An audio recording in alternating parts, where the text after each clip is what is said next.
Hi everyone, welcome to Happy to See Me. I'm Erika Casupanan. Okay, I normally share what I'm happy to see each week, and this week I need to cheat because what I'm happy to see is this week's guest. I don't know if you can tell, I'm really giddy. This week I spoke to Todd Herzog, the winner of Survivor China. And for those who don't know, Todd is my all-time favorite Survivor player. I remember watching Todd when I was in high school, and I was thinking he is my favorite. And all throughout the years, he was my favorite. Even when I went through casting and did pre-show press before I was on Survivor, he was my favorite. So it's amazing that I got to talk to him today. I'm still so giddy. We talk about what it was like for him to win Survivor and have this amazing dream come true when he was young. He won when he was 22. Plus, he opens up about this very public struggle he had with alcoholism, and he lets me know what he thinks people get wrong about his addiction and his journey. So he's vulnerable and he's awesome, and we talk about Survivor and where the game is at now. It was a moment when I got to meet a hero, and he was even more awesome than I expected. Before we get into it, if you haven't already, please like, subscribe, review the podcast wherever you get your podcasts. Please subscribe on YouTube. It's at Happy to See Me Pod. And then follow us on social media. The podcast Instagram handle is at Happy to See Me Pod.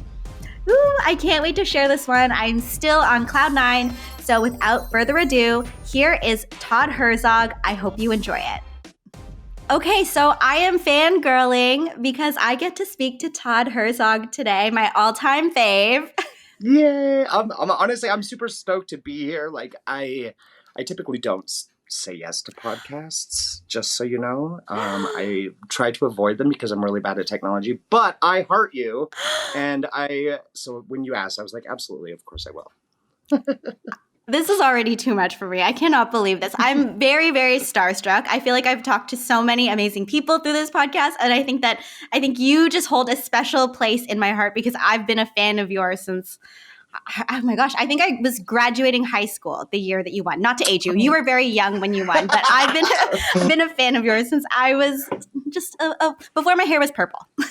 Well, thank you so much. That honestly means a lot because, I was the nerd in high school who was obsessed with Survivor too. So I get it. I do get it. And I think that that's part of why I loved you so much as a player, because even though you and I on paper are probably very different, I think that what we had in common is that we're people who could easily be underestimated. And I remember seeing you, and you're just this little guy on TV, and you're like, yeah, I'm gay. I'm not going to be the big alpha guy, but I'm just going to work it with what I have. And then you did it, and you did it without any apologies for who you are. And I thought that was so cool, and it really stuck with me.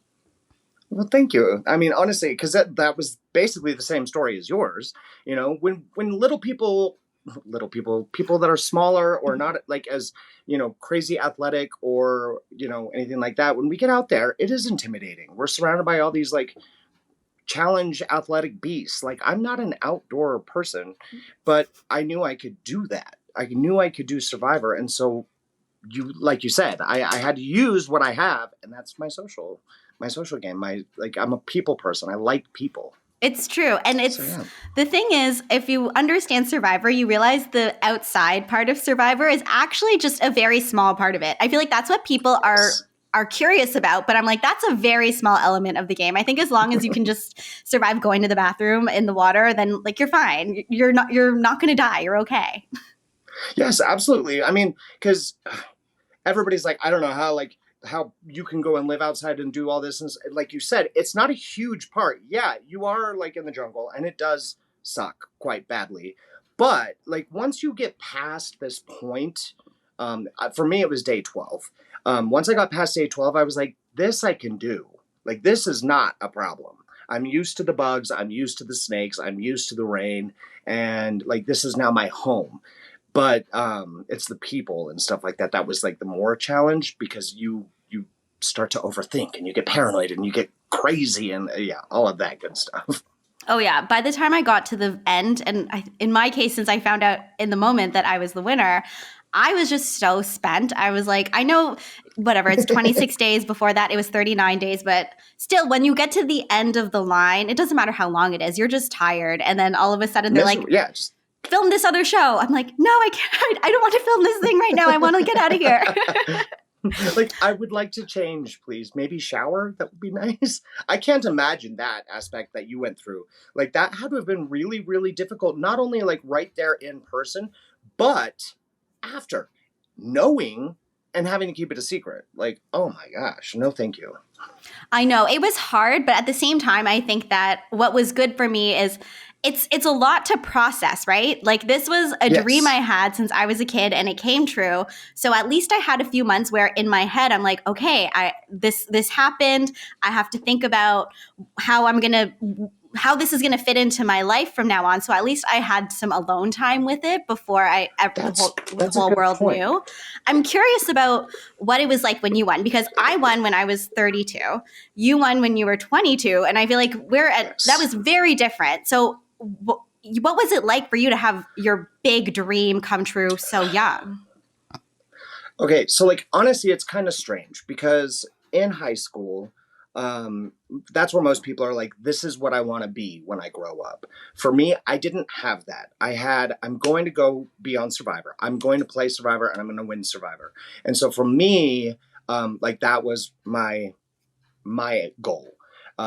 So there was no, I'm going to be a doctor. I'm going to be this or that. So I graduated high school and then, I moved all over right away. I went and worked at Disney World and I was in college. And I moved to Seattle, and then I moved back to Utah, and then I became a flight attendant, moved to Denver, and was like, okay, now I'm finally 21, let me audition. So I auditioned 3 times because that was my goal. And once I made it, it was just like, okay, like I knew it was going to happen because that was the plan. That was Todd's plan in my head.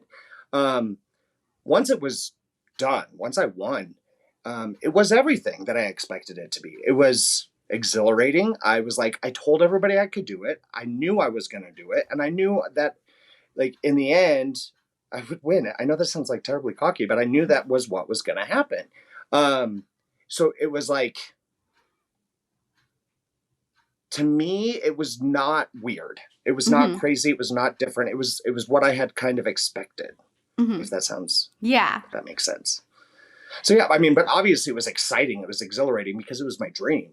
So, I mean, I went out there, I played, and I was like, this is absolutely insane. It's obviously way harder than even I expected it to be. But I just told myself, like, this is what you're supposed to do, so you're going to do it. Afterwards, though, it was like, because in high school, I had identified so much as, like, Todd, the Survivor nerd. After, I was like, Todd, the winner of Survivor. And so it was like so much of my identity that I was okay with that. But like, I didn't really quite know who I was as a person. You know what I mean? And then that's what led down the rabbit holes later on and stuff like that. I feel like I can relate to that so much because again, I was older when I won, and I think I was fortunate I was older when I won. But I remember going to see my therapist and talking to her about it, and she was saying, I think that you're mourning success. And of course, everybody is mourning something when they come off of the show. And by mourning success, she meant, one, when you achieve the dream, it's great because the dream is achieved, but then that dream is dead because you've reached that peak. And on top of that, I think for me, it was I loved Survivor. It was something that just gave me pure joy. It was an escape. And then after having been on the show, I'm like, oh, I understand how the sausage gets made. And it brings up so many memories, some good, some challenging. And it was like I was mourning that this thing that was something that I loved so purely, I couldn't love it as purely in the same way. I still watch the show. I definitely don't I can't like read every article about the show or listening to every podcast about the show anymore, but I still watch the show. I still enjoy it, but it definitely changed my relationship with the show in that way. Since you were such a big Survivor fan growing up, do you find that having won the show, it changed how you're a fan and it changed your relationship with just watching the show? I think that, yeah, I mean, I think that's it's going to happen to anybody who's played the game. Because I am still a fan to this day. I still watch. I still am in love with it. It's obviously not the same as when I was young because, like you had said, like I achieved it. I did it, and it's very hard to like really put in words, because I feel like as time has gone on, it almost feels like a different lifetime to me. Like I feel like Survivor was, I mean, for me it was 16 years ago, like that was a long time ago. But so like there's moments that I even forget that I did it, which sounds crazy. But it's like I'll be watching a show and I'm like, oh yeah, we did that challenge. And I'm like, holy crap, like I did that challenge. Like that's so weird. But I think the biggest thing for me is now I like to be, or at least for people who are new playing the game. I remember when I first got cast and was on the show, Eliza Orlins reached out to me and I freaked out, right? Because I was like, holy crap, this is Eliza. And she just said, welcome to the family. Welcome to the Survivor family. It's going to be a wild ride. And so I just remember how much that meant to me. And so now I try to do that for people, or I'll try to, like, if they want to reach out to me or, say anything, I always try to be at least polite and nice and kind, because I know that there were some people who I was really disappointed in, and that hurts, But as far as like watching the show and stuff, it's something I do every week with my family. We all get together and we watch Survivor still. And it's kind of become just like a family tradition, and I let it be fun instead of, because for a long time it was partying for me, but now I just let it be fun, if that makes sense. Yeah. And did you find that now that the dust settled and the time after the show has gone by, were you able to figure out what that next dream is? Were you able to replace the ambition that you had for Survivor with something else? It took a very, very, very long time, because I was always trying to live up to the standard of Survivor Todd, that I basically forgot what regular Todd was. But then I finally one day sat down and like it all kind of came together. And this was probably only like 6 years ago, maybe. So it was like 10 years of this Survivor Todd, but maybe about 6 years ago, I was like, I'm happy. I don't have to go and do something extreme to feel happy. Instead, I've kind of like taught myself to celebrate the small things. So like I can really enjoy being around a group of my friends and playing a board game. And to me, that's a blast. To me, I love being around my family. I ended up moving back to Utah because of the fact that they're all here. And so instead of like trying to top Survivor or trying to be on that same exact high, I kind of retrained my brain to like really learn to appreciate the simple things, because I never did before. I always took the simple things for granted, and it's kind of hard to actually sit down and appreciate the small little things in life that make people happy, Yeah, I read this interview that you did right after you came off of the show. And I remember one quote where you said that you didn't have any regrets about the game because there's no benefit to you having any regrets about the game. Is that a mindset that you carry into the rest of your life too? 1000%. Because if I sit here and I look at my past and I said, oh, I wish I didn't do this, or I wish I didn't do that, it's not going to do me any good in the state that I am in now. It's only going to make me think about what I had done that could have possibly been negative.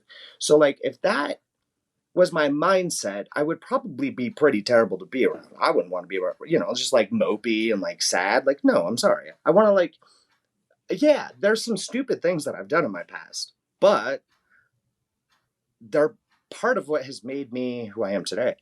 And so I feel like looking back and regretting things that you've done isn't going to do the present you any favors. I agree. I think that it's all part of the journey to get us here. And I think that if you're able to not necessarily embrace, but accept that there are the highs and lows, then you set yourself up to have bigger highs because you're going to allow yourself to have bigger highs. Yes, 1000%, Erika. And I do want to ask, because after Survivor, of course, you have this well-documented battle with alcoholism. I was looking you up, and I feel like there's so much about this struggle that's available online. So what was it like where you are introduced to the public and you have this high of winning Survivor? You do it in an iconic way. People still refer to you as one of the greats when it comes to things like Final Tribal Council. And then you have so many of these vulnerable moments documented and shared with so many people. What are those ups and downs like? Oh my goodness. So like, it's really, again, it's crazy to look back on. Like it blows my mind. So I grew up Mormon. I was a very good boy, didn't swear, didn't do things that you weren't supposed, like anything naughty. I was a very good boy. I didn't drink. I didn't do drugs. I didn't have my first drink until I was 21 years old. And even then it was like a sip, like it was very simple drinking. But I liked it. I was like, I like what this feeling is. And I wasn't educated about alcoholism or addiction of any sort. I had no idea that it could literally happen to anyone. So as I, kept growing, I kept drinking and thinking like I'm having more fun because I'm drinking so much and it's just crazy and wild. But my mindset was like, this is so fun and I love it. And so I had no idea that I was really that bad. I had no idea because in my mind, I was truly fine. And I people ask all the time, like, oh, do you blame it on like your reality star fame, or do you blame it on this, or do you blame it on that? And I'm like, I don't blame it on anything. I blame it on the fact that I truly believe that I was having a really good time, and the fact that I was uneducated about addiction. So the first time I was on Dr. Phil, rewatching it was mortifying. I was like, oh my gosh, like, nah, and like, first I just can't believe that that's what I was like, because that blows my mind. But then, I was on several more times, and I was so mortified for so long about my addiction problems, even though it was so public. But I was in denial about it. But now I've gotten to a point where, again, I can look at this and I'm like, I wonder how many people out there, I mean, I know there's a lot of people out there because they will reach out to me and whatnot. But if people have seen that I have been at the bottom, I've been in the gutters, I've been more miserable in addiction than many people live to tell about, but I somehow was able to get out of it. If that can save someone's life or save a family or help someone who just is afraid to even reach out to a friend about it, then that's fine by me. My life can be public as you want it to be, if that's the case, because I know how lonely and how dark and how sad it was. And I know what the denial that I was telling myself was, because I didn't want to stop. Every time I went onto Dr. Phil, I didn't want to quit. I was like, no, this is what I am. This is what I like doing. So why would I stop? So then I would be forced to go to rehab, and forcing someone into rehab is a bad idea. Okay. Anybody can go and sit somewhere and pretend to do the thing for 3 months. That's fine. Especially when it's like a resort style place, like it's like a mini vacation. You have to truly, genuinely want it from inside. And I didn't for a long, long time. It wasn't until like I thought I was going to die. Mm-hmm. I remember, like I woke up on the floor somewhere. I was like in South Carolina and I didn't even know where I was. And I don't know how I got to South Carolina or why I was there. And I was like, this sucks. Like this really, really sucks. So I actually called Sandra and I was like, Sandra, are you in North Carolina? Cause I'm in South Carolina and I need to get this over with. She was like, get up here, get on up here. So I went to North Carolina. She let me stay at her house while I, got all the ick detox out for about a week. And she was just the kindest, nicest friend possible. And that is when I said to myself, okay, you have two options, Todd. Continue what you're doing and die, or change. Period. Like, that's it. And I was like, I want friends again. I want a family. I want to feel like a human again. So as hard as it was to like say no to the booze, I was like, I want the other stuff more. And that's what really drove me into getting sober. Wow. It's incredible that this journey was not just the journey with your alcoholism, but kind of your life journey has been so well documented, where we could see you on Survivor and then we see you going through these struggles and then you've bounced back. And I do think that, as you said, I think it is hopeful for people. Even when I was looking at the Dr. Phil videos and reading the comments, so many of the comments were validating. Were people feeling validated by seeing you on TV? And it was a lot of people who said, oh, I have a family member who battles with addiction, or I have a friend who battles with addiction, and it's really hard. And I'm so happy he got out of it. So I think it did provide that hope for people, even though it was something where I feel like you had to bear so much of yourself and go through so much in order to get that outcome for people. And that's the thing, is like a lot of people, everybody loves to see the people that they see on TV. They love to see them happy, and they love to see, we as humans want people to see us doing well. So when we see someone hurting, obviously it's not fun, but like it takes, I don't know, I guess what I've learned the most through it all is, as human beings, we shouldn't really be afraid to share when we're hurting, because every single person hurts. Every single person goes through struggles and pain, and one of the reasons why we lose, like I can't tell you the number of friends that I've lost to addiction, and it's because people are afraid to say, like, look, I'm hurting and I don't know what to do about it. And my best friend in the entire world, she died to addiction, and I didn't know it was that bad for her. I didn't know. And it's like, I want people to be able to say, look, I hurt. Can someone help? Because unless we actually say, I'm hurting to someone, they're not going to really know that we're needing the help, So yeah, being vulnerable is kind of huge, I think. So then what prompted you to actually share what was happening? Because you said that when you went on Dr. Phil, you didn't want to change at that point. So what made you actually go out there and be public about it then? So I never once agreed to go on Dr. Phil, like, willingly, when I was there. Mm-hmm. I have bad relationship with the show. I do wish it was handled slightly better. I look back now and I'm not, like, I don't regret doing it, but like I was basically told by production of the Dr. Phil show, we will commit you, like, have the court send you to like a psych ward if you don't do it. And I was like, fine, I'll do it. And so, yeah, because I was a little bitch. Can I say that on your podcast? Yeah, say it. I was angry and grumpy, and nobody wanted to be around me because I was not who I am. So I never would have actually been like, yeah, hey, Phil, let's do this.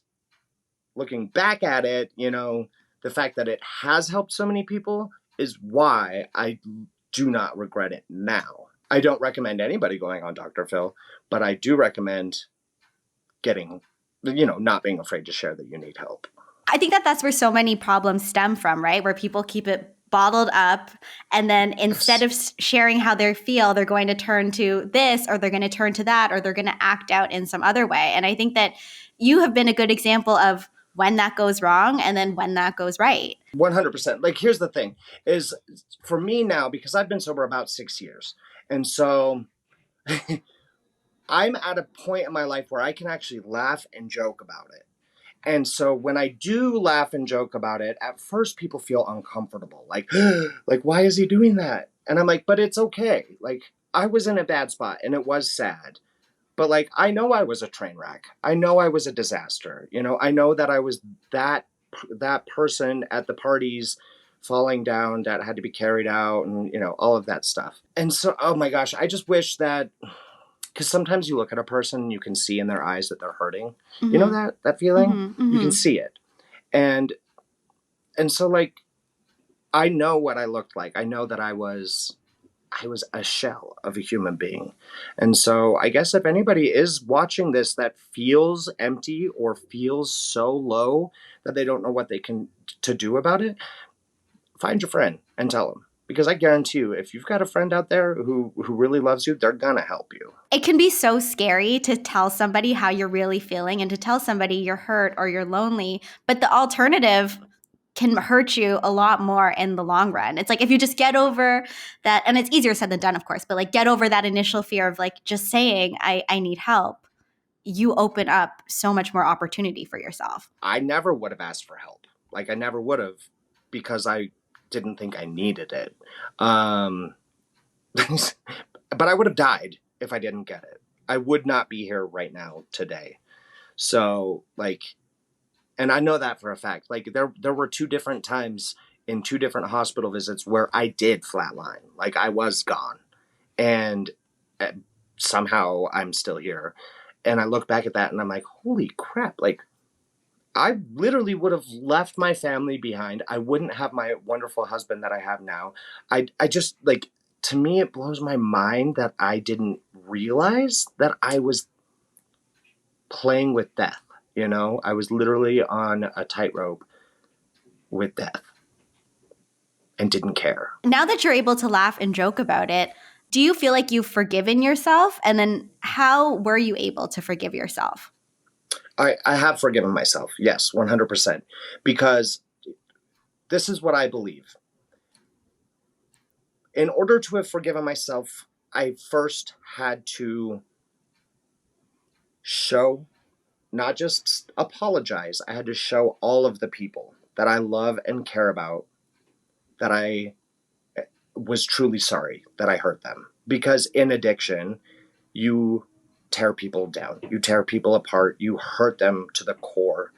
And so I had to first make the effort, and still to this day make sure that I make that effort, to show just how much I love and appreciate these people, because without them I wouldn't be here. So once that happened, I had to stop saying to myself, Todd, you're so stupid, or Todd, why did you do this? Todd, you could have been here if you weren't there. Because that is like our earlier conversation. If I sit on those regrets, I'm never going to be able to move forward. And so that's when I really actually forgave myself. And I was like, I am a good person. I am a good person who did some stupid things. And I can't change those things. All I can do is be better. I think it takes a lot of strength to forgive yourself. And again, I think it's one of those things where it's like, just allow yourself to say you're hurt and then allow yourself to say, did something stupid, but I'm going to move past it. When it comes to how your addiction was so public, I remember being a Survivor fan and you'd hear people talk about it in passing, like, oh, Todd hasn't gotten invited back because of Dr. Phil, or Todd wasn't on Winners at War because of his addiction. What do you think people have gotten wrong about your struggle with alcohol? I think people like to make up stories that fit their narrative. The bottom line is I have been asked back several times. I have always said yes. It just has never fully gone through. Mm-hmm. And that's okay. People love to blame things. They love to make stories up. And the truth is like, I am 100,000% okay if I don't get to play again, because I've had my experience and it was fabulous. If I was able to play again, you bet your butt, I'm out there. I will play again and I will try my best. And if I lost, if I was the first one voted out, am I going to turn to alcohol? No, because I went out there for a good time, to have let's go see what happens 16 years later type thing. So it's like, again, people who watch the show as a viewer sitting and saying like, why did you do that? You're stupid. Da, da, da. And it's like, that's where I really, really, really try to say it is so easy to sit back and watch a show and make instant judgments about somebody that you don't know. So I try my best to not do that now. because I don't know the whole story, just like people don't know the whole story about me and my drinking. But like I told you when you asked if I would do this podcast, I'm an open book. If people wanted to ask me the questions that you're asking, I would answer them. And I would answer them honestly, because what do I have to hide? No, it's true. And I think especially so much of the stories that get told, you have no control over. And I don't think you're a control freak by any means, but it's like, why not just be honest about what's actually happening? Yeah, exactly. Like, and I used to get upset about people writing their own narrative of my life. Now I just kind of let it roll off my shoulder, because I'm like, if that's going to make somebody happy to make up what they want to believe about me, go for it. I hope that you are happy in bed at night, but I don't believe that they are, because talking about someone else's, dirty laundry is usually just an excuse to cover up your own pain. Mm-hmm. I know. I agree. And I mean, no disrespect to anybody who is a Survivor fan and they're engaging with the rest of the community, because I get that's a part of forming connection. But I think it's like I don't know, there's like some weird cruelty and weird judgments. And I'm like, it's actually not about the person at that point. It's somebody processing their own stuff. So, okay, go have a good day. I feel like, yes, like on a different level, I'm like, oh yeah, I've been subject to like weird things that people have said to me or about me, or weird narratives about me and the edit and everything. And I feel like I've talked about it at length, but at the same time, I'm like, okay, I have to just accept that that's what people are saying, but it doesn't affect my self-worth. They're going to go out and talk about the edit or gameplay without listening to what you have to say about it. Do you know what I mean? And it's like, okay, at that point, have fun. Yeah. Write some fan fiction while you're at it, please. Yeah, exactly. Like, I would love to read. I get it's part of the fan experience, and that's fine. Yes. Do it. Please, like, engage, and yes, find people who like the same things as you, but it doesn't mean anything to me as a person. So yes. When I think about you on the show, people still talk about you, right?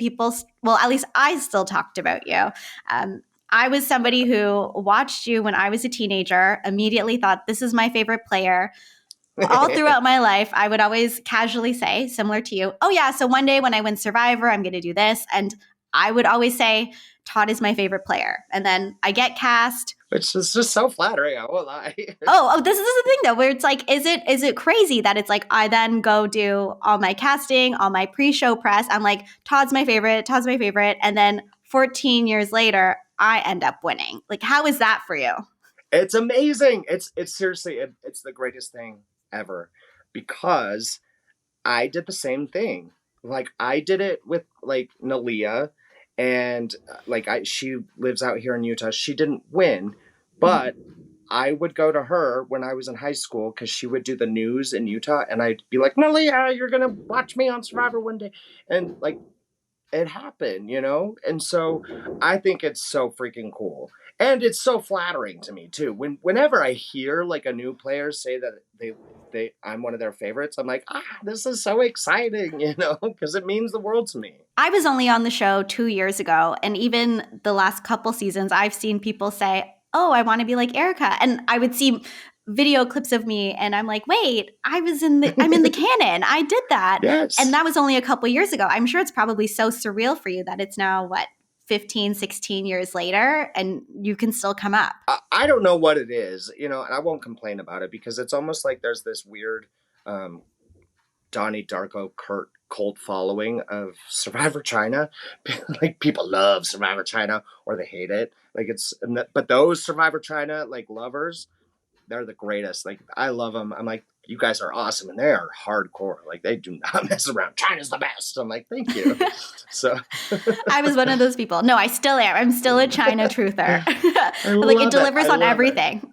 The cast is phenomenal. Like, obviously me being on it aside, like, the cast is so good. I mean, like, Courtney and James and John Robert, Amanda, PG, Frost, like, these people are crazy. And so, yeah, like, good job, CBS. Did you think at the time that your final tribal council was going to be the one that stood the test of time and that will still be known as the best tribal council? No, I did not.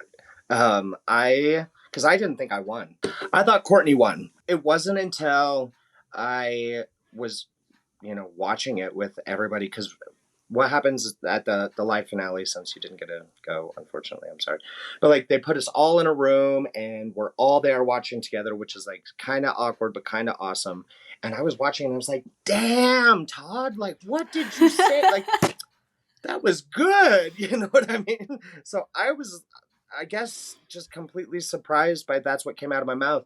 But what I did, like, I didn't practice. I didn't think about it. I didn't want to sound staged at all. I just went in and I answered with my heart. Like, I answered as a fan. I answered as a player. And so to this day, when people are like, best final tribal council, I'm like, thank you. Like, I appreciate you. I worked in communications for 10 years before I was on Survivor, so I would write speeches for people. And I remember loving your tribal council because I was like, oh, from a communications perspective, this hits on so many things because I felt like Final Tribal Council is such a tricky song and dance because you have to balance so many things where it's the self-awareness, the social awareness, and the validation of what everybody thinks of themselves and their game. But you also have to take accountability. And I thought what was so cool about watching you is you did take accountability for everything you did, but in an unapologetic way, which still made John Robert feel like his ego was being stroked, or Frosty. You felt like Frosty was still your friend, and it's crazy that was just a pure gut instinct for you to do. Because I feel like when I think of people who are trying to debate or make big speeches, it's like they wish that they could prepare something that hits on all the notes the way that your speech did. You flatter me, Erika. Like, that's so sweet. I guess, like, in my mind, as a Survivor fan, I hate it when people just apologize at Final Tribal Council. I don't want to see you apologize. You did what you had to do to get to the end. Own it, like, own it. And then be real with these people.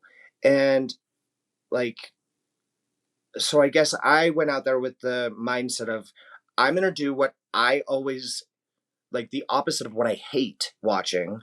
I'm going to do what I want to see. And it could either pay off or it could be like blow up in my face. Now, granted, I only got, the 4 votes, which is crazy, but it worked in my favor. So this is what I also have realized after having been on the show just 2 years ago. Most people don't remember the number of votes. They don't remember how it happened. They're just like, you won Survivor. That's so cool. Where did you take a shit? Like, really? Yeah. Did you eat bugs? That's the thing. They're like, did you eat bugs? And like, where did you change your tampon? Did you get tampons? So I have to also remember, I'm like, in the grand scheme of things, it's just cool that we did it. And it's like the stats about winning are fun, but at the end of the day, no one remembers. Exactly. At the end of the day, you're right. We did it. And you and I won because we're amazing. Go us. Go small people. Listen, when you won, I was so excited because you're Canadian, first of all. And second of all, strong female player. You don't see those very often. You were strategic and smart. I was super excited. I'm half Canadian. So like all of my family lives up in Toronto. And so I was like, go, Erika. So yeah, I was super excited myself. I remember on the day of the finale, you were extending your kindness. You reached out to me and you said, I was your pick to win that night. So then I immediately collapsed. And then you said, you said you play Survivor the way it's meant to be played. And I was like, I've fallen down and I can't get up. I can't believe Todd Herzog has said this to me. Yes, I was like, going into that final episode, I was like, you know what? She needs to hear the encouragement because I want her to win. And I mean, you already knew at that point, but I was like, she's got this in the bag. But then as soon as the episode started, I was like, I don't know how she's got this. You did it. You did it. And I'm so happy for you because it was so deserved. You deserved that. Thank you. Honestly, it means a lot. It's such a mind fuck coming off of the show, truly. And I think that now, since there's the internet and there's so many opportunities for external conversation, and I would never seek it out, but then it would show up in my timeline. People would tell me, tag me, or DM me exactly what they think of me. So it's easy to feel like my mind would go into so many places, and some people are like, they didn't like her, no one likes her, and other people would be like, we love you, and I'm like, ugh. It was a lot of noise, but it always means a lot when people are supportive. Yes. It bugs me. It really bugs me when people want to go ahead and tell you why you shouldn't have won.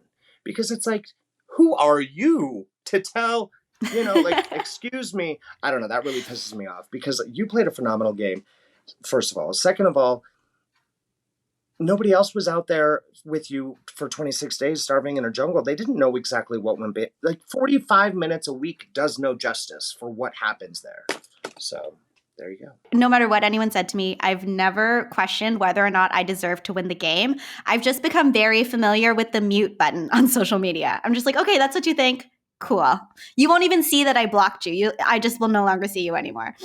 So you're still a Survivor fan. What do you think has changed the most about the game and the Survivor experience since you were on the show? Oh, man. I mean, okay. So, like, a lot has changed. And while I understand, things have to change, they have to adapt and evolve and whatnot to capture viewers and stuff. What I definitely miss the locations because that was like another cast member where you got to go and experience the culture in the country. I miss that. I miss the fact that you guys now play 26 days. I don't think is like a bad thing, but what I do think it takes away from is the fact that you're constantly thinking about what you have to do next instead of being able to sit and really be the social aspect of it all. I'm sure there was still plenty of social time, but watching now, everybody's just scrambling constantly, which is great TV, but it's like, sometimes you just got to be people, sometimes you just got to be people out there. So I think my biggest thing though is I wish that it would switch up from just Fiji. I do love that Canadians can apply though. I remember as a kid, my dream was to be like on the Canadian version of Survivor because I thought there's no way I'm going to be on the American version. So I'd always hope and pray that the Canadian version would start. And then lo and behold, I get to go on the real Survivor with Jeff and everything. So we like that about the new era. So then what's next for you and where are you at now? Oh my gosh. Okay, well, I'm married, which is crazy. So I got married a couple years ago. And so COVID hit and I was really bored and I got crafty one day and I made some custom Funko Pops at the Spice Girls and it turned into my business, Todd's Pop Shop, where I literally just make toys for a living. Is that all you do for a living now? It's my full-time job, yeah. Okay, that's incredible. I was lucky enough to get a Funko Pop from my family from you. Yes. I remember opening it on Christmas and then just also collapsing because I was like, wait, Todd, touch this. like this is what I do is I make these little people. King George in the works right there.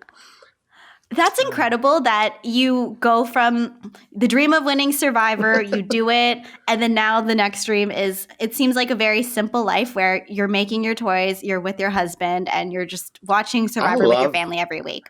I love my life. I mean, me and my husband, we hang out with our friends, we travel, he works with me full time. Like, so he also makes custom pops with me. And so that's what you both do for your job. Yeah. That's amazing. So people are like, how is this possible? I'm like, I don't think people understand like just how much it's exploded into an actual career. Like it's good. And it's fun. Like we have fun, but yeah, like I am really happy with my life. I've got family by my side, which I had just abandoned for so long. I've got a man that I love. I've got friends. And I'm happy. I don't feel like something is missing. And that's where I was for so long, but I don't feel like it. If something new comes along, I'll always welcome it. Like if something exciting wants to pop up in life, absolutely. Let's go on an adventure. But I'm not craving it like I once upon a time did. What's a piece of advice that you have for somebody who might have a family or friend who is battling addiction? How can someone best support them? Okay, so it is very, very tricky subject. So when someone you love is in active addiction, do not force them to stop doing anything. It will likely only make the problem worse. Do not take away their booze, their pills, don't take it away, because I promise you in that case, it will end up worse. Talk to them. Whether they like it or not, talk to them. Now, the biggest and finest line that you have to realize is the enabling line. So when someone is in active addiction and they're out of their said drug, they love to turn to the people that they care about, right? So if someone turns to you and you then take them in and you just hold them and comfort them and let them know that everything is perfect and wonderful, that's actually really bad. Because you're basically saying, no matter what, if you go out there and you just keep using and then you're out and you come to me, I'm going to be here for you. There has to be a line drawn. So you have to let them know that you know what's up. You see it. And you have to be able to say, you're not welcome at our house, but I will come on over and I will make sure that you are alive and well, but you're going to have to suck it up and deal with all of this pain right now. So yes, it's a very fine line. Very, very tricky, but it can be done. That's what my family did. Honestly, they used to rescue me and save me. And it got to the point where they finally said, nope, you're not welcome over here. And I was like, what?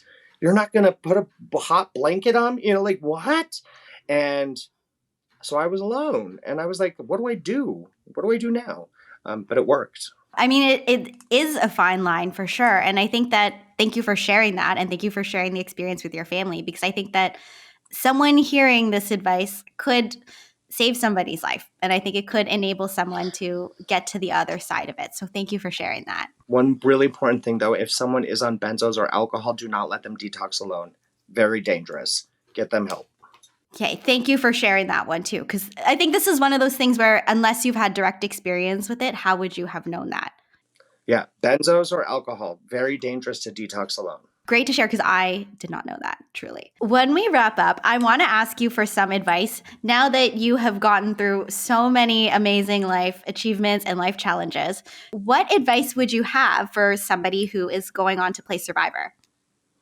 Okay, so my advice going on to Survivor is never let anybody tell you that you are not good enough to do it. Yes. Because that's a big one. You know, people will be like, you? Yes, me. Okay, so own it. Second, be social. Ask everybody lots of questions. Get to know these people. Make sure you know what's going on around camp. Never feel comfortable, because that's when you're in trouble. And don't fight having to adapt, because you don't know what twist is going to come. You don't know what's going to change. And if you fight the change, you're going to get screwed over. Take it, go with the flow. Yes, and I think that that's something that works in the old school Survivor and this new school, new era Survivor. You just never know what they're going to throw at you. So Todd, thank you for chatting today. Thank you for having me, Erika. Where can people find you? You can find me on all of the social medias. So my regular social media is at Todd-Herzog-1 or Todd's Pop Shop. So if you want a custom pop, hit me up on Todd's Pop Shop. If you want to just see my life, Todd-Herzog-1 or Facebook. I'm right there too. And Todd, if you ever come to Canada, can we hang out? Yes. Okay. 1,000%. I will tell you if I'm ever in Utah, because I really want to see the Southwest. Yeah, I mean, if you like the mountains and snow and stuff, then. But I mean, I actually have reason to go to Canada. So if I come up there, then yes. I don't know if you have a reason to come to Utah, but I have reason to go where you are. Okay, deal. You make the trip. Thank you, Todd, for joining today. Absolutely. Thank you for having me. I hope you enjoyed the interview with Todd. I'm still over the moon about it. And quick correction, Todd's Instagram handle is at Todd Herzog, so his first and last name. So please follow Todd on his Pop Shop Instagram and on his personal Instagram. And if you haven't already, please follow the podcast on Instagram. It's at Happy to See Me Pod. I'll talk to you next Monday.